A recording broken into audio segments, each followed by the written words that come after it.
তিন ব্যক্তির রোজা কোনো কষ্ট হয় না। যারা গুনাহ করে, রোজা অবস্থায় যারা গুনাহ করে তাদের রোজাগুলো খুব খারাপ হয়। আল্লাহর রাসূল বলেন, এই যে দুইজন মহিলা আসলো, এই দুইজন মহিলা গীবতকারী এবং মিথ্যাবাদী, মিথ্যা কথা বলে এবং গীবত করে। আল্লাহর রাসূল সাল্লাল্লাহু আলাইহি ওয়াসাল্লামের সাহাবীরা বলেন, হুজুর বুঝি নাই। আল্লাহর নবী বলেন, যাও যাও, দুইটা পেয়ালা নিয়ে আসো। দুইটা পেয়ালা নিয়ে আসা হলো। বলল তাদেরকে বলো এটার মধ্যে বমি করার জন্য। দুইটা মহিলা এটার মধ্যে বমি করলেন। দুইটা মহিলা যখন দুইটা পেয়ালার মধ্যে বমি করলেন তখন দেখা যায় রক্ত আর রক্ত। সাহাবীদেরকে আল্লাহর নবী বললেন, ও সাহাবীরা দেখো, যারা গীবত করে তাদের জবান থেকে, তাদের মুখ থেকে কি বের হচ্ছে। আল্লাহর নবী বলেন, যারা গীবত করে, একজন মানুষের যদি গীবত করে তাহলে ওই মানুষের গোশত যেন সে চিবায়া চিবায়া চিবায়া চিবায়া খায়। দেখবেন একজন মানুষের গীবত যদি একজন করে তাহলে বলে, ইস এই লোকটা এইরকম, এই যে তার যে একটা শরীরের বাপসাপ, এই বাপসাপের কারণেই মানে তার এই যে আল্লাহ রাসূল বলেন যে ইস এত খারাপ, মানে সে যতটুকু খারাপ তাকে দেখে সহ্য হয় না, কিন্তু তার বিরুদ্ধে যত শরীর কামড়ায়, শরীর চিৎ করে এরকম বলছে। এই যে এরকম ভাবে বলা, এরকম ভাবে আড়াল করা, আল্লাহ রাসূল বলেন যে একটা মানুষের শরীর থেকে চিবায়া চিবায়া রক্ত বের করার সমান যায়। আর যদি কেউ মসজিদে বসে তাসবিহ তাহলিল করে তাহলে সওয়াব বেশি হবে না কম হবে? আমার ভাইয়েরা, আমার বন্ধুরা, মসজিদের মধ্যে বসিয়া আমরা তো তাসবিহ তাহলিল অনেকের পকেটের মধ্যে থাকে, অনেকের পকেটের মধ্যে থাকে না। মোবাইলের মধ্যে আমরা অনেক অ্যাপস আমরা ডাউনলোড করি। তাসবিহ লিখে একটা ডাউনলোড করবেন। এই তাসবিহ লিখে যদি একটা ডাউনলোড করবেন, দেখবেন সুন্দর করে ডিজিটাল একটা তাসবিহ আপনার সামনে উপস্থিত হয়ে যাবে। এই তাসবিহটা বসে বসে যতক্ষণ পর্যন্ত আমরা অন্য কিছু করতাম, আমরা যদি মসজিদের মধ্যে বসে বসে আমরা এই তাসবিহের মধ্যে চাপ দিই, প্রতি বাটনে বাটনে বাটনে বাটনে, প্রতি চাপে চাপে একটা করে সুবহানাল্লাহ, একটা করে আল্লাহু আকবার, একটা করে আলহামদুলিল্লাহ নাকি আমাদের আমলনামার মধ্যে উঠবে। শুধু তাই নয়, কাল কিয়ামতের ময়দানে আল্লাহ পাক রব্বুল আলামিন আপনার আমার এই আঙ্গুলগুলো সাক্ষ্য দিবে। এই আঙ্গুলগুলো আমার পক্ষ সাক্ষ্য দিবে, নয়তো আমার বিপক্ষে সাক্ষ্য দিবে। যদি খারাপ কাজ করে থাকে তাহলে আঙ্গুলগুলো আমার বিপক্ষে সাক্ষী দিবে, আর যদি ভালো কাজ করে থাকে তাহলে এই আঙ্গুলগুলো আমার পক্ষে সাক্ষ্য দিবে। যেহেতু আমি তাসবিহর মধ্যে টাচ করলাম, এই তাসবিহর মধ্যে টাচ করার কারণে আল্লাহ রাব্বুল আলামিন আপনাকে আমাকে প্রতি টাচের বিনিময়ে, প্রতি সুবহানাল্লাহর বিনিময়ে 30 থেকে নিয়ে 70 গুণ পর্যন্ত নেকি আল্লাহ তাআলা আমলনামার মধ্যে উঠায়া দিবেন। আল্লাহ পাক রব্বুল আলামিন দুনিয়ার জমিনে আমাকে আপনাকে এমনিতেই পাঠায় নাই। আল্লাহ পাক রব্বুল আলামিন আমাকে আপনাকে আল্লাহ তাআলার ইবাদত করার জন্য পাঠাইছেন। দুনিয়ার জমিনে যেরকম আমরা মসজিদের মধ্যে আসলাম ইবাদতের উদ্দেশ্যে, দোকানদার দোকানে যায় বেচা কেনা করার উদ্দেশ্যে, বিদেশ যদি কেউ যায় দেশের থেকে তাহলে টাকা কামানোর উদ্দেশ্যে, দেশ থেকে গ্রাম থেকে যদি কেউ ঢাকা শহরে যায় তাহলে বোঝা যাবে সে টাকা কামানোর উদ্দেশ্যে যায়। আর আমরা এই মসজিদের মধ্যে আসলাম আল্লাহ তাআলার রহমত, আল্লাহ তাআলার মাগফিরাত, আল্লাহ তাআলার নাজাত পাওয়ার উদ্দেশ্যে। এই জন্য ফকিহবিদগণ বলেন এই রহমতের ওসিলায় আল্লাহ তাআলার কাছে বেশি থেকে বেশি দোয়া করা লাগবে যে আল্লাহ তোমার এই রহমতের ওসিলায়, তোমার এই রহমতের ওসিলায় আমার উপরে যে রাগ আছে, যে গুসা আছে, যে রাগ আছে, অভিমান আছে, যেই খারাপ আমল আমার আছে, তোমার রহমতকে ওসিলা করে তুমি এই খারাপ আমল, রাগ গুসা আমার থেকে দূর করে দাও। এই রহমতকে ওসিলা করে আল্লাহর নবী বলেন বারবার দোয়া করো, বারবার যদি আল্লাহর কাছে দোয়া করতে থাকো, এই রহমতকে উসিলা করে আমার মালিক আমার আল্লাহ দেখবেন এই রহমতকে উসিলা করে আমাদের জিন্দেগির গুনাহ খাতাগুলো মাফ করে দিবেন। এই জন্য বলা হয় আমরা এই মসজিদের মধ্যে আসলাম ইবাদত করার জন্য। রহমতের দিনগুলো চলে যাইতেছে। আল্লাহর নবী বলেন এই রমজান মাস পার পরেও যেই মানুষটা নিজের গুনাহ মাফ করাইতে পারলো না, নিজের গুনাহগুলো ক্ষমা করাইতে পারলো না, আল্লাহর রাগ আল্লাহর গুসা নিজের প্রতি আছে কিন্তু সে বুঝতেছে সে এটা দূর করতে পারলো না, আল্লাহ তাআলাকে রাজি খুশি করতে পারলো না, তার মতো হতভাগা তার মতো দুর্ভাগা পৃথিবীর জমিনে কেউ নাই।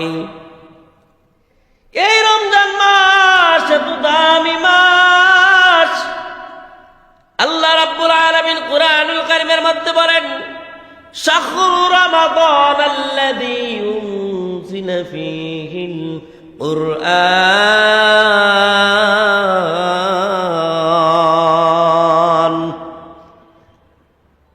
আল্লাহ পাক রব্বুল আলামিন বলেন শাহরু রমাদান আল্লাযী উনজিলা ফীহিল কুরআন হুদাল লিন্নাস। এই মানুষ সকল মানুষের জন্য হেদায়েত। কি কুরআন হলো সকল মানুষের জন্য কি হেদায়েত। এখানে হিন্দু নাই, বৌদ্ধ নাই, খ্রিস্টান নাই, মুসলমান নাই, সব ধরনের জাতিকেই এখানের মধ্যে ঢোকানো হয়েছে। নাস বলতে যত প্রকার মানুষ আছে, যতগুলো মানুষ আছে সব মানুষকে বোঝানো হয়েছে সকলের জন্য কোরআনটা হলো হেদায়েত। কোরআনটা কি? এই রমজান মাসের মধ্যে কোরআন পড়া বেশি হয় না কম হয়? মা বোনেরা দেখবেন ঘরের মধ্যে বসে বসে বসে বসে তারা আস্তে আস্তে গুনগুন গুনগুনায় পড়তেছে আলিফ লাম মিম যালিকাল কিতাবু লা রাইবা ফীহি হুদাল লিল মুত্তাকিন ইয়াসিন ওয়াল কুরআনিল হাকীম ইন্নাকা লাআলা। এরকম ভাবে সব সব মা বোনেরা দেখবেন ঘরে ঘরে পড়তেছে, সন্তানেরা পড়তেছে, পুরুষরা মসজিদের মধ্যে পড়তেছে, ডিউটির শেষে যায় বাসার মধ্যে অথবা মসজিদের মধ্যে বসে বসে পড়তেছে, ঠিক কিনা? এই জন্য আল্লাহ রাব্বুল আলামিন বলেন এই কুরআন শরীফটা আমি এই রমজান মাসের মধ্যে আমি নাজিল করলাম তোমাদের জন্য হেদায়েত। কোরআন শরীফ যত বেশি পড়বা তোমাদের তত বেশি মাওলা পাকের সাথে কথা হয়ে যাবে। সুবহানাল্লাহ। আল্লাহ পাক রব্বুল আলামিন বলেন কোরআন বেশি বেশি পড়ো এই রমজান মাসের মধ্যে, আর বেশি বেশি করে আল্লাহ তাআলার রহমতের দয়া চাও, রহমতের মায়া চাও। রহমতের দয়া রহমতের মায়া যার প্রতি পড়বে সে আল্লাহ তাআলার খাঁটি হেদায়েত প্রাপ্ত বান্দা হয়ে যাবে। সুবহানাল্লাহ। এই জন্য আল্লাহ রাসূল সাল্লাল্লাহু আলাইহি ওয়াসাল্লাম বলেন আসসিয়ামু জুন্নাতুন মা লাম ইয়াখরুকহা। আল্লাহর নবী বলেন যে এই রোজার মাসের মধ্যে তোমরা রোজাকে ফাটাইও না, রোজাটাকে তোমরা ছিঁড়ে ফেলে দিও না, রোজাটাকে তোমরা ফেরে দিও না, রোজাটাকে তোমরা ফাটাইয়া দিও না। এখন প্রশ্ন হইতে পারে আল্লাহর নবীর সাহাবী আল্লাহর নবীকে প্রশ্ন করলেন নগর নবীজি রোজা আবার কিভাবে ফাড়া হয়, রোজা আবার কিভাবে ছিঁড়া হয়, রোজা আবার কিভাবে এরকম ভাগ বাটোয়ারা করা হয়? আল্লাহর নবী বলেন যে হে সাহাবীদের দল, যেই মানুষটা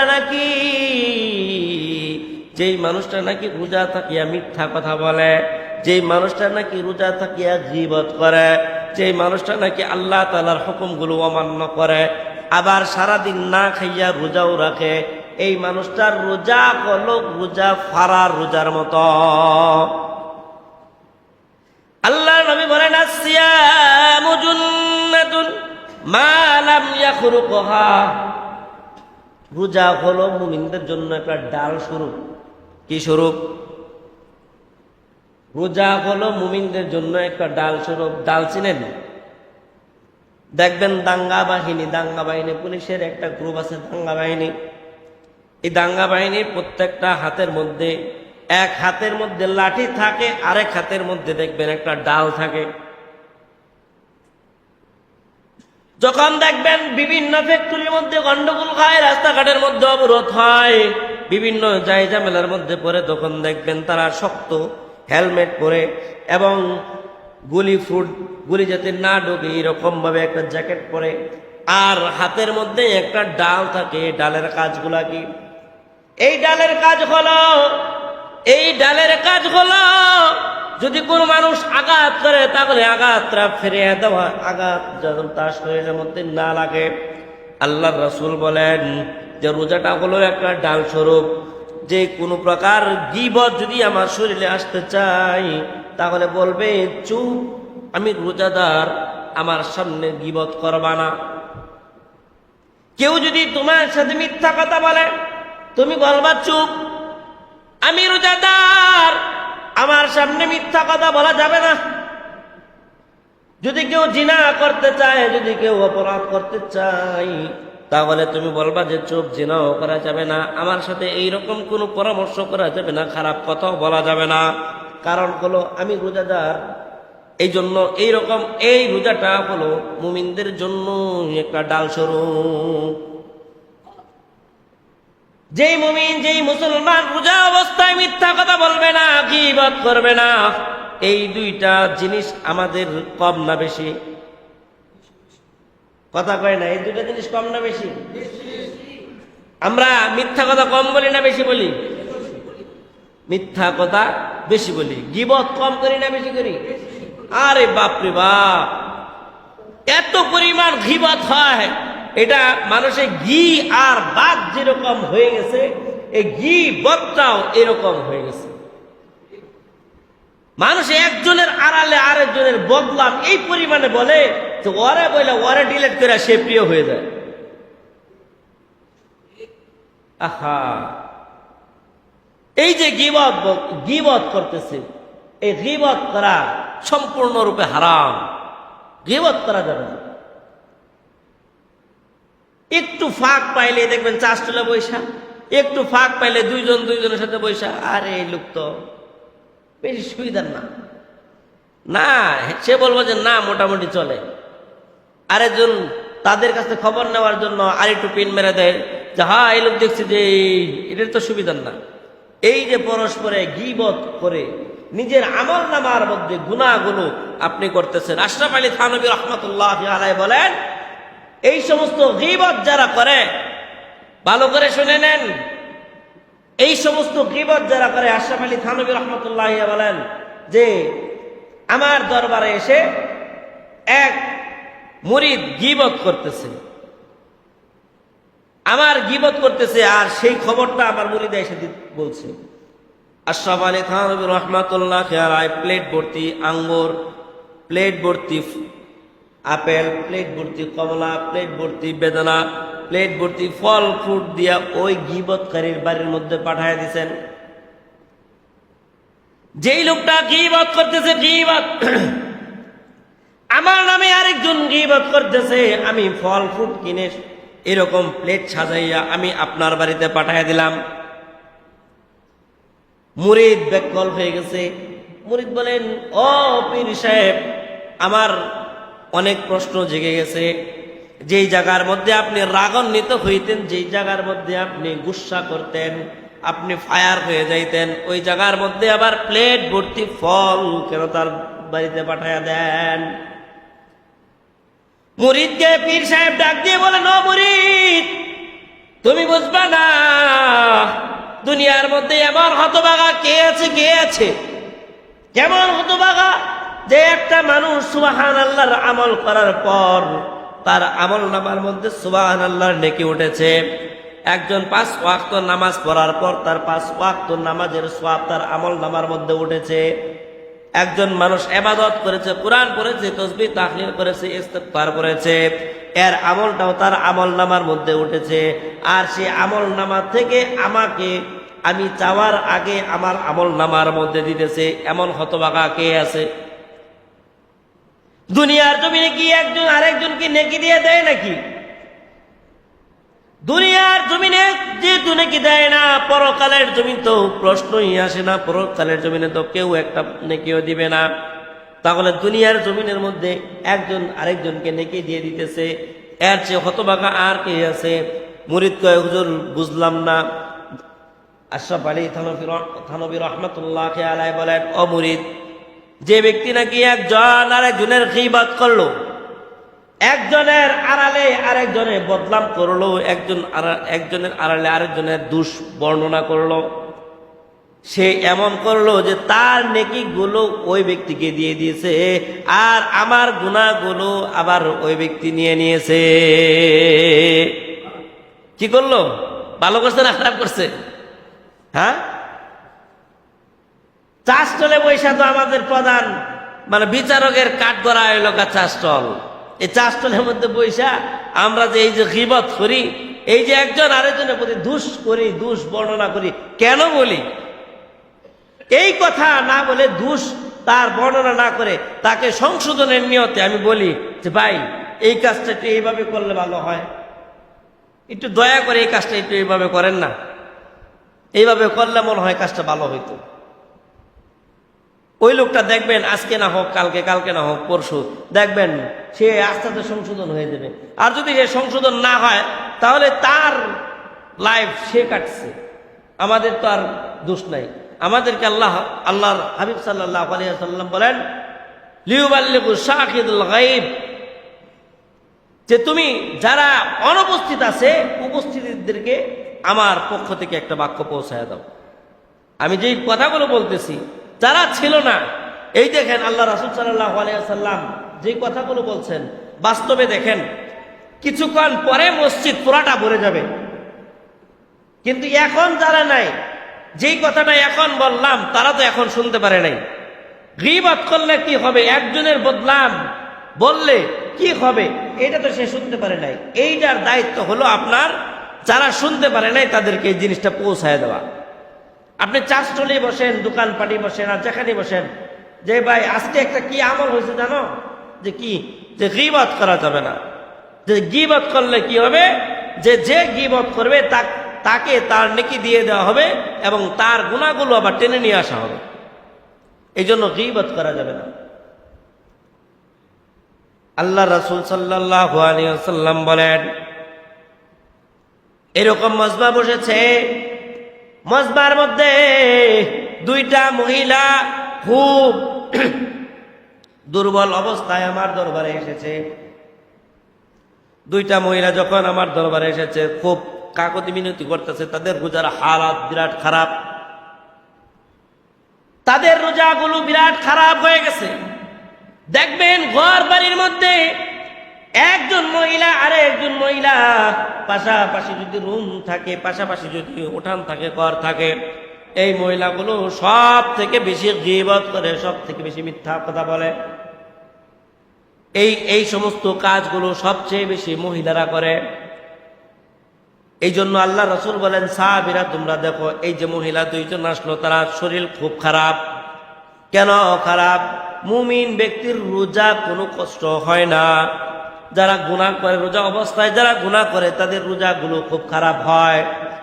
আল্লাহর রাসূল বলেন, এই যে দুইজন মহিলা আসলো, এই দুইজন মহিলা গীবতকারী এবং মিথ্যাবাদী, মিথ্যা কথা বলে এবং গীবত করে। আল্লাহর রাসূল সাল্লাল্লাহু আলাইহি ওয়াসাল্লামের সাহাবীরা বলেন, হুজুর বুঝি নাই। আল্লাহর নবী বলেন, যাও যাও, দুইটা পেয়ালা নিয়ে আসো। দুইটা পেয়ালা নিয়ে আসা হলো। বললো তাদেরকে বলো এটার মধ্যে বমি করার জন্য।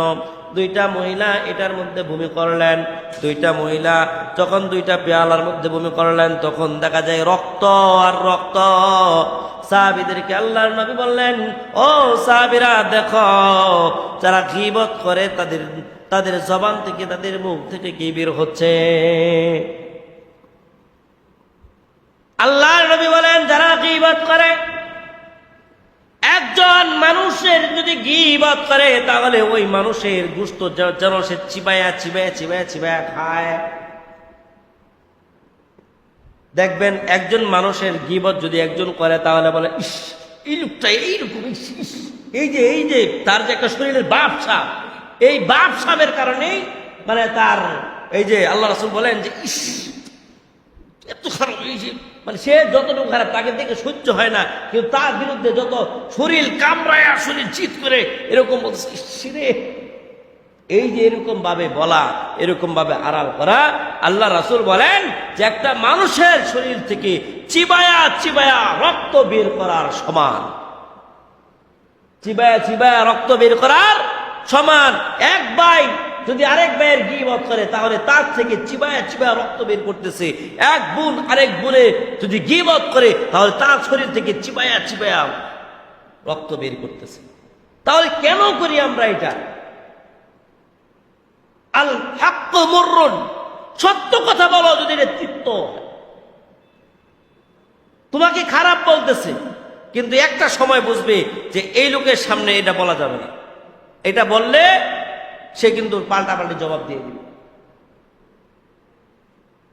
এই জন্য আল্লাহ রাসূল বলেন আসসিয়ামু জান্নাতুন মা লাম ইয়াখরুকহা। রোজাটা হলো একটা ডাল স্বরূপ। যে ব্যক্তি রোজা রাখা অবস্থায় মিথ্যা কথা বলবে, যে ব্যক্তি রোজা অবস্থায় গীবত করবে, যেই ব্যক্তি রোজা অবস্থায় খারাপ কাজ করবে, খারাপ কাজ বলতে অনেক খারাপ কাজ বোঝানো যায়, যে ব্যক্তি এই সমস্ত কাজ করবে তাদের জন্য রোজা ডাল স্বরূপ হবে না, রোজা ছিঁড়ে যাবে, রোজা ফেটে যাবে, রোজা এরকম ভাঙবে না, কিন্তু রোজা হালকা হয়ে যাবে। রোজা কি হয়ে যাব? হালকা হয়ে যাবে। এটা মুত্তাকিদের রোজা হবে না। এটা কি হবে না? মুত্তাকিদের রোজা হবে না। মুত্তাকিদের রোজা হতে হলে 6টা কাজ করতে হবে। কয়টা কাজ? ওই জুড়ে বলেন, কয়টা কাজ? আরো জুড়ে সবাই বলেন। এই যে বলেন না, রোজায় ধরছেনি তাহলে বলেন না কেন? সত্য করেন না কেন? কেউ ঘুমাইতেছে, এটা শুনলে তো আপনি তখন বলবেন 6টা। কি 6টা? ওরা তো আর হেদায়েতের 6টা শুনে নাই। যারা মুত্তাকি, যারা হেদায়েত প্রাপ্ত, তারা এই 6 জিনিস থেকে বেঁচে থাকবে। কয় জিনিস? সবাই বলেন, কয় জিনিস? এই যে এখন বোঝা গেছে যে না, আমরা জাগ্রত আছি, সবাই রোজাদার। আমরা এই 6 জিনিস থেকে বাঁচতে চাই। কয় জিনিস? 6 জিনিস। 1 নাম্বার, ভালো করে শুনবেন, যদি না শুনেন তাহলে আপনারা ঠকবেন। 1 নাম্বার হলো আল্লাহ রাসূল সাল্লাল্লাহু আলাইহি ওয়াসাল্লাম বলেন চোখের গুনাহ। কিসের গুনাহ? জোরে বলেন, কিসের গুনাহ? সবাই কথা বলবেন, কারণ এই 6টা জিনিস আমাদের সবার দরকার। যদি আমরা রোজা রাখি, যদি আমরা রোজা রাখি, কি দরকার? এই 6টা জিনিসের দরকার। 1 নাম্বার হলো চোখের গুনাহ। এখন চোখের গুনাহ, আমরা তো সারাদিন ফেসবুক চালাই। এই ফেসবুকটা এই চোখের গুনার কারণে একটু কমায় দেওয়া লাগবে। কারণ ফেসবুকটা আমাদের টান দিলেই তো একটা না একটা কিছু আসে। আসে না? আসে না? আসে। এই জন্য ফেসবুকটা রোজা অবস্থায় কি করতে হবে? পারলে বন্ধ করে দিতে হবে। 1 নাম্বার হলো চোখের গুনাহ। এখন চোখের গুনাহ, আমরা তো বাংলায় একটা হাদিস জানি। এই হাদিসের নাম হলো মুগিরা হাদিস। কি হাদিস? মুগিরা হাদিস। এইটা মুগিরা হাদিসটা কেমন হইলো? কয় যে চোখের নজর হেফাজত করতে হবে, খারাপ হোক আর ভালো হোক 1 নজর দেখা আছে। সুতরাং এই জায়গা থেকে আমতলির মুড়ের থেকে আমি তাকাইলাম, যেই পর্যন্ত যায় দেখতেই থাকবো। এটার মধ্যে কি আছে না আছে সব বিশ্লেষণ করা শেষ করব। বা একটা খারাপ জিনিস দেখতেছি, এটা দেখতেই থাকবো। এই যে 1 নজর দেখা, 1 নজর দেখলে মানে যতক্ষণ পারি দেখতেই থাকবো, হাদিসটা এরকম না।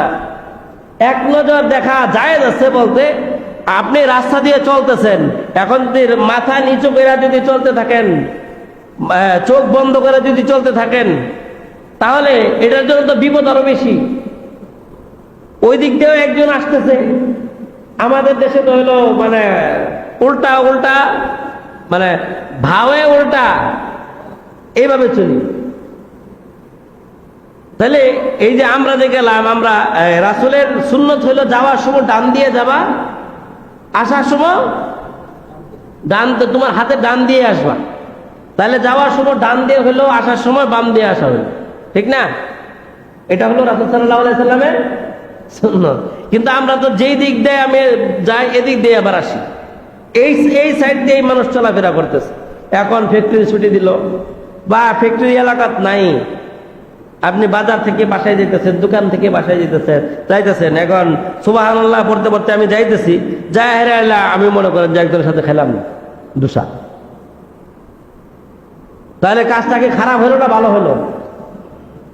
খারাপ হলো না? এই জন্য আপনি রাস্তা দেখতেছেন, একটা নজর একটা মেয়ে লোক সামনে পড়ে গেছে, দেখার পরে আবার মাথা নিচু করে আপনার সাইডে আপনি চলে গেলেন।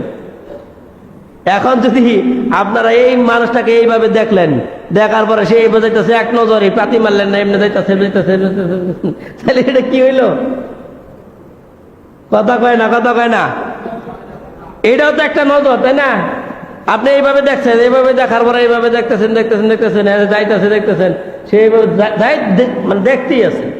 এই এক নজর না, এক নজর দেখলাম, দেখার পরে চোখটা নিচের দিকে তাকালাম, আস্তাগফিরুল্লাহ রাব্বি মিন কুল্লি যামবি ওয়া আতুবু ইলাইহি, ইস্তিগফার করে আমি আবার আমার গন্তব্যে যাওয়া শুরু করলাম।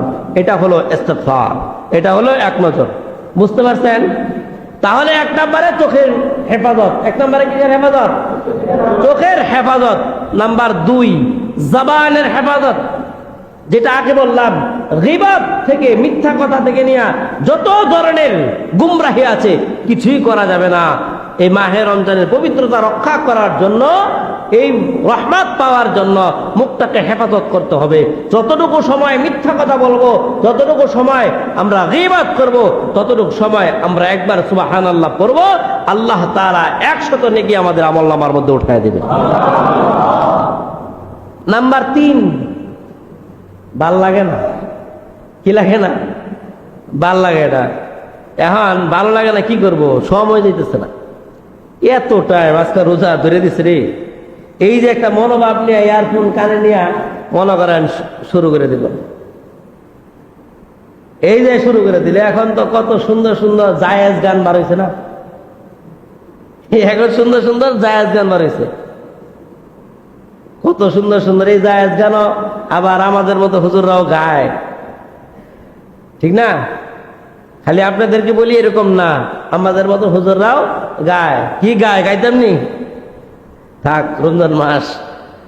এই জন্য এই ইয়ারফোনের গুনাহ, এই গুনাহ থেকে রমজান মাস হেফাজত করা লাগবে। এই যে মিথ্যা কথা শুনতেছেন, এটাও কানের গুনাহ। গীবত শুনতেছেন, এটাও কানের গুনাহ। আপনি গান শুনতেছেন, এটাও কিন্তু কানের গুনাহ। আপনি সবাই বাহিরে বসে আছে, আপনি একটা সাইডে যায় আপনি শুনতেছেন, হ্যাঁ, ছবি দেখতেছেন, আপনি নাটক দেখতেছেন, আপনি ঘরের কোণার মধ্যে বৈশা আপনি এই যে শুনতেছেন, এই যে করতেছেন, সময় পার করতেছেন। কি করবো? ভাল লাগে না এগুলা দিয়ে সময়।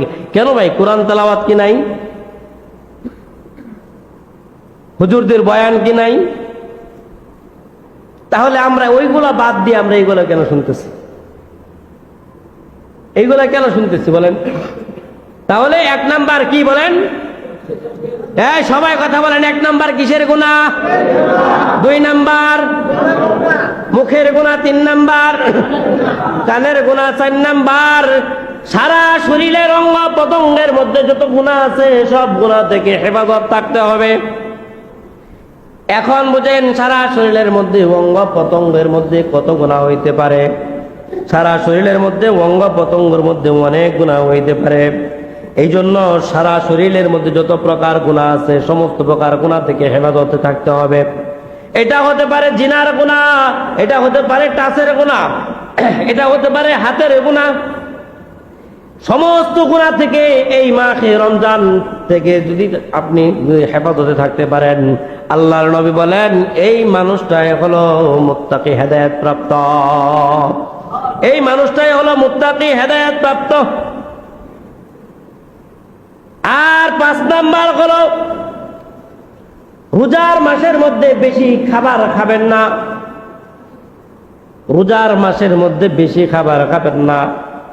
রাত্রেবেলা সেহরির সময় যদি বেশি খান, দেখা যায় এই সেহরির সময় বেশি খাওয়ার কারণে আপনার প্রাকৃতিক ডাকে হাজত হইতে পারে বেশি, আর এর কারণে আপনার রোজাটা পরবর্তী সময়ে কষ্ট হয়ে যাবে।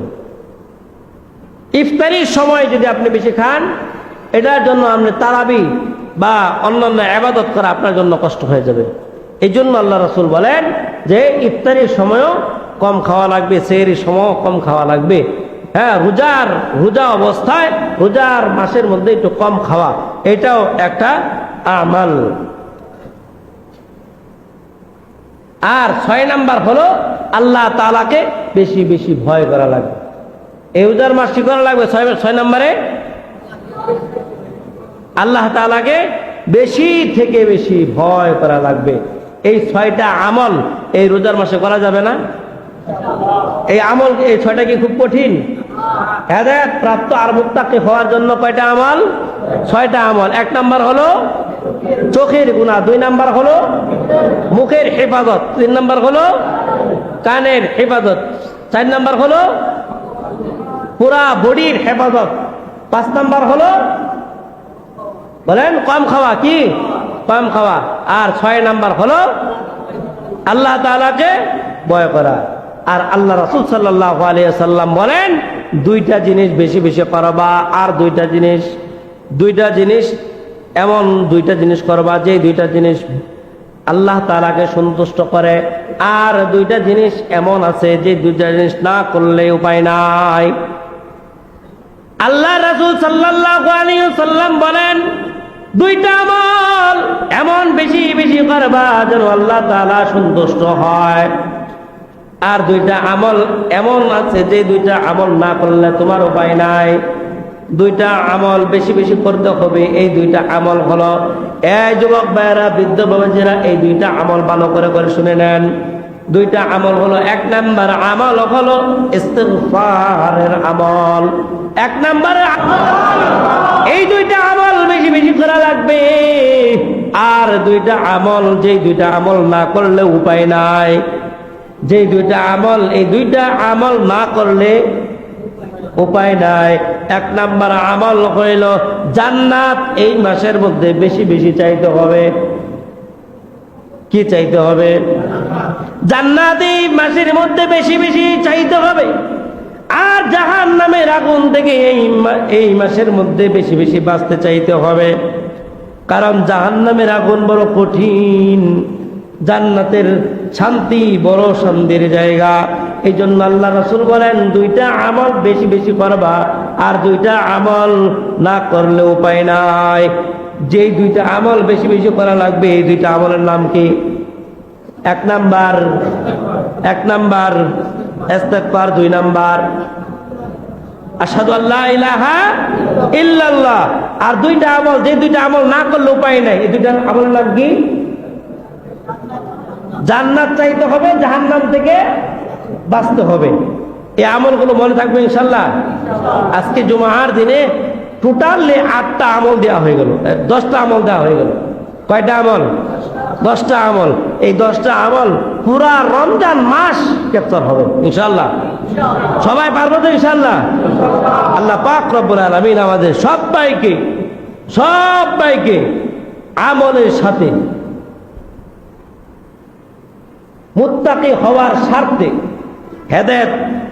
হেদায়েত পাওয়ার স্বার্থে আল্লাহ পাক রব্বুল আলামিন যেন আমাদেরকে আমল করার তৌফিক দান করেন। সকল বলেন আমিন। আল্লাহ পাক রব্বুল আলামিন আমাদের সকলকে